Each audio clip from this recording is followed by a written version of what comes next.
Okay 48 volts 36 ampere battery my ఇన్నోవేషన్లో order పెట్టని వచ్చింది. 12 days పట్టింది ఆర్డర్ పెట్టిన. ఇది ఈ విధంగా వచ్చింది, కిట్లోనే ఉన్నట్టుంది. బిల్ కూడా ఓపెన్ చేస్తాను. పార్సల్ అయితే ఈ విధంగా వచ్చింది. 48 వోల్ట్స్ది 15 kgs అని ఉంటుంది. ఓపెన్ చేస్తున్నాను.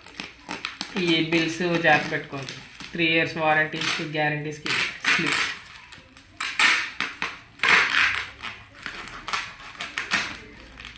చూసుకున్నట్టయితే బిల్లు అవి ఇచ్చారు, మనం ఆర్డర్ పెట్టినట్టుగా కాస్ట్ అవన్నీ దీనికి అటాచ్ చేసి ఇవి ఒక పక్కన ఉంచుకోవడం బెటర్.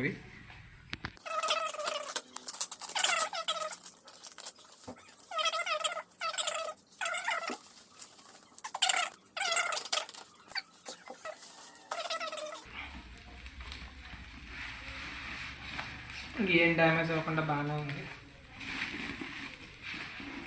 ఓకే, ఈజీగా 15 kgs ఉంటుంది ఇది.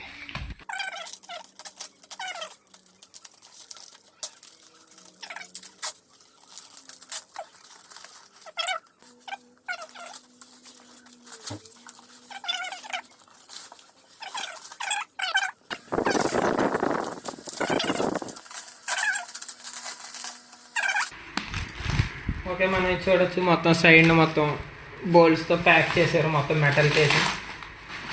QR కోడ్స్ ఇచ్చారు. ఇవే మేబీ మనకి వారంటీస్ అయి ఉండొచ్చు. ఇటు వెబ్సైట్ ఒకటి ఇచ్చారు మనకి, లిథియం బ్యాటరీ మాన్యువల్ అని.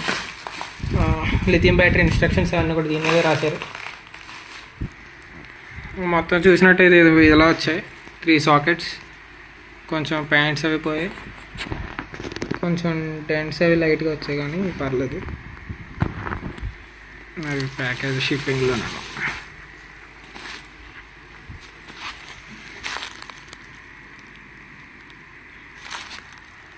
ఓకే, బ్యాటరీ ప్యాక్ అయితే బాగానే వచ్చింది. ఇప్పుడు మనం మల్టీమీటర్తో వోల్టేజ్ అయితే టెస్ట్ చేద్దాం. ఓకే, ఇప్పుడు మనం మల్టీమీటర్తో వోల్టేజ్ టెస్ట్ చేద్దాం బ్యాటరీది. ఇన్పుట్ వోల్టేజ్ ఏదో చూస్తే ఇవి 2 వచ్చాయి సాకెట్స్. ఒకటి మేబీ ఛార్జింగ్ సాకెట్,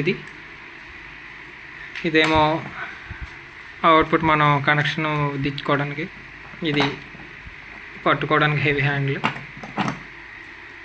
ఇది output connection. 1 is plus and 1 is minus. Let's test.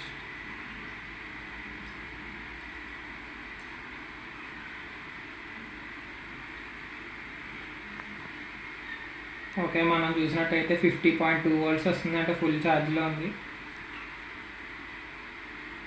ఇంకొంచెం పెరుగుతుంది ఛార్జింగ్. మనం ఛార్జింగ్ పెడితే మన దగ్గర ఉన్న ఛార్జర్తో ఛార్జింగ్ పెడదాం. ఇప్పుడు మాన్యువల్లో ఆన్లైన్లోనే దొరకచ్చు. ఇది చూసినట్టయితే మనకి బ్యాటరీ వారంటీ కార్డు ఇది ఖచ్చితంగా ఉండాలి. ఇది బ్యాటరీతో పాటు ఇస్తారు. చూసుకున్నట్టయితే బ్యాటరీ ఇప్పుడు మనం తీసుకున్న 48 volts. ఇది మనకి చూసుకున్నట్టయితే బ్యాటరీ LFP మంది, ఇది lithium phosphate battery. 54 volts charger మనం వాడాలి 48 volts అన్న.